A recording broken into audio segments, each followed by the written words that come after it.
Hey guys, it's Lucy and Kelly here and welcome to another episode of Life is Sweet, part 2 of our Q&A.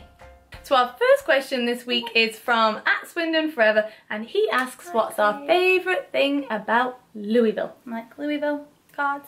I have to say, me and my husband were just talking about this the other day because I think he got a similar question in an interview that he did. And we'd have to say the food. Yeah. Apart, because we were told specifically that it's not allowed to be friends and family related, because that's naturally what we would have said.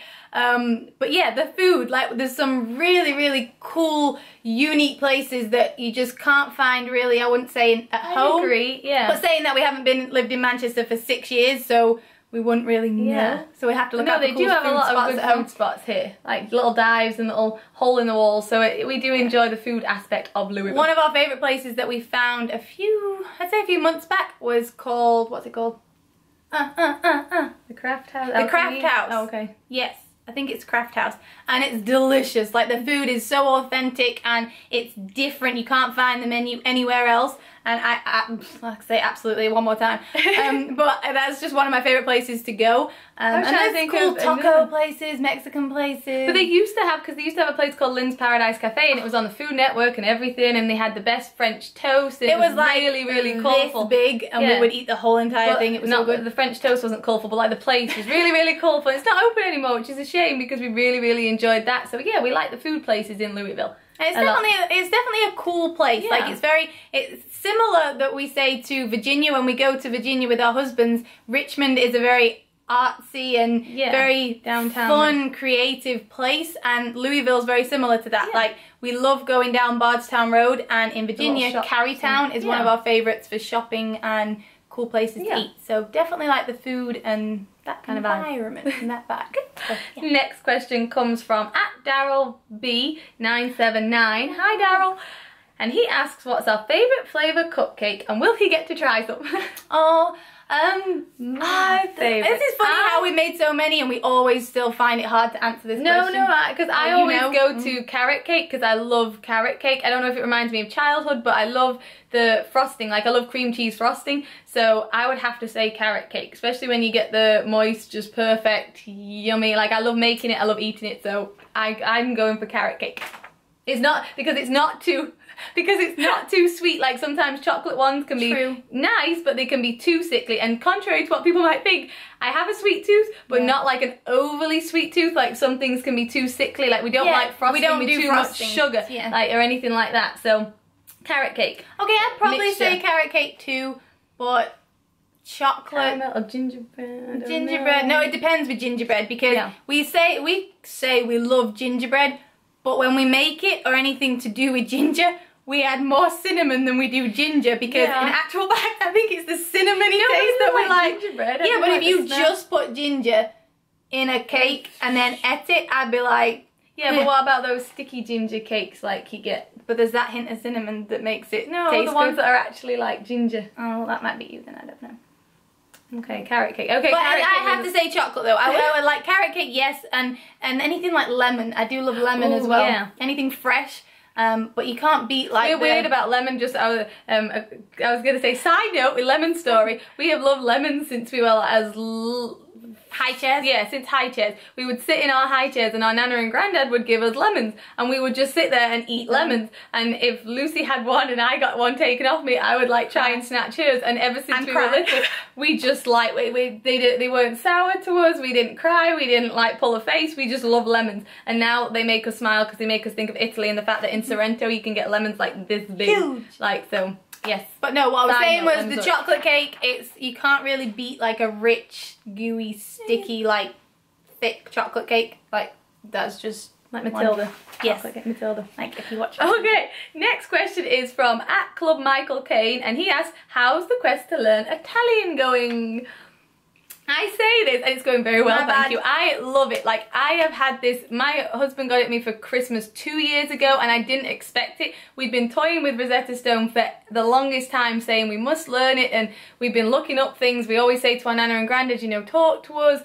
But when he got it me, I was like, oh my goodness, thank you so much, because, and it did actually take me a while to get started, and I kept feeling like, no, I have to get into a routine. I cannot let this slide away. and I'm on level 3 now, and you can probably look at me and go, why are you not speaking Italian? I find that I have a very photographic memory, so a lot of the stuff that I'm learning on there, it's easier to sit and do listening exercises and reading, and I can do those really well, but retaining the information. And if you watched last week's episode, the speaking, I don't exactly have the best Italian accent, so I am going to try my best to practice when I go home in a week, and hopefully my nana will have the patience with me to not go, Kelly, stop talking. So yes, but it's going well. I love it, and I'm really into the swing of it, into the routine now. So yes. Okay, next question, we have a few again from @DTHanma. Hi David. Hi. He asks, are we superstitious, or do we have any superstitions? I don't know. I like the walking under ladders and things. Like, I don't know necessarily. What's a superstition? Like, well, not what's a superstition. No, I don't really know if there's anything specifically I do. The weird ones, like, don't sing Christmas songs when it's not Christmas. I don't know if that's like a real superstition, but it's like, well, no. I'm trying. Some things on the like tip of my brain of the ladders. Yes, but there's something that I'm thinking about that it's like it's neither here nor there. Did anybody ever do the one where if you were walking with a friend and you walk between a pole and you had to go round it, it'd be like, but it's like when somebody would go salt and pepper, those kind of things, like one had to say salt, one had to say pepper, and it was like those things, I guess, like they're little things that I just remember. Okay, but it's a question from David is, best piece of advice? Okay, I'm going to go with this because it's recently on my mind. Advice. We've been blogging a lot lately about an interview we watched with Chris Evans, and it's on Lindsay McKeon's blog, and he was talking about living in the now, but it was amazing to watch Chris Evans because he just seems like a wonderful person, amazing actor, and it's amazing to see people that you kind of connect with and go, hang on a second, I feel like that too. Yeah. And we have very overactive minds and very overthinky brains and worrying brains, and hearing him talk and answering these questions about living in the now and trying not to think about the next day and the next thing that you want to do in life and where this is going to go was something that really spoke to us. So I guess his questions almost were like advice for us of going, shh. Well, we've had and live now. Yeah, and just going off that, since we moved to Louisville, it was a big change for us, and obviously the worrying side of us when you've got family 4,000 miles away, our nana and granddad, you know, your brain never shuts up, it's constant. And we have friends over here, like, if we're shouting out, I have to say to Jamie and Olivencia, people who know and practice that very spiritual and living in the now. We've learned so much from them over the past, like, 6 years, but it's still a work in progress for us, and something we feel that is the best piece of advice I think you can be given. Like, it is just really take everything in, take every moment in, because, you know, again, just the other day from listening and watching that interview, it's a case of, yes, we miss people, we miss family over in England, but when I wake up every day to my husband and to the little things that we're doing here, you can't forget the reason I'm away from that stuff. You know, yes, I miss them, but the reason I'm away from it is because I have this. So living in the now and taking that in is something that I think really, really speaks to us, and is one of our favourite pieces of advice. Yeah. And just on, like, to kind of further just talking about advice, I guess, we were very fortunate growing up in the sense of being ourselves or just being you. Like the way our dad and our mum brought us up, we always kind of had that. You go through insecurities in high school and you go through those moments of finding yourself, and we've definitely been there. We've definitely had those moments where it's just like, oh my gosh, you look at other people, or you see, especially now with the world of social media, of looking at other people's Instagrams or looking at girls who have perfect hair. It's like, we've grown, and especially in the wrestling world. In the wrestling world, for us, you've got girls who look like this, you've got girls who look like that. It's like, it's taken a long time, to feel like at 27, to just kind of be comfortable. We were always very much ourselves, no matter what. Like, I think it's something that we just couldn't help because of the way our mother is. You are who you are. We want that so much for kids. Like when we grew up with that, when we teach the kids, that's something that we seriously want to tell them, because for us it came easy, but not without insecurities still.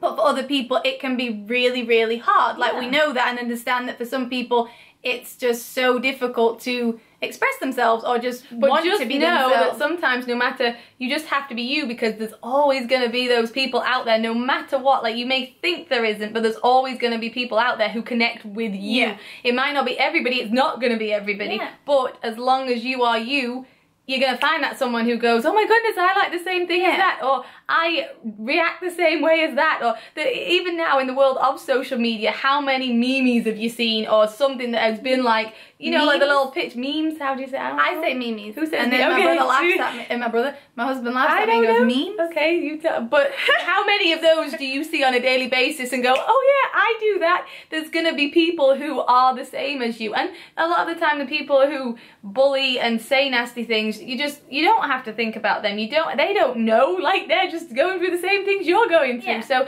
always stay true to you and be you. Yeah. Like that is a piece of advice that we kind of, I think Mum always just automatically did. So it was never something we kind of got drilled in. It's something she is, and but from learning through people that we've seen and from the kids we teach, that's something that just advice that I want to say now that I'm just spreading and giving you. This question also from David is, do you have any hidden talents?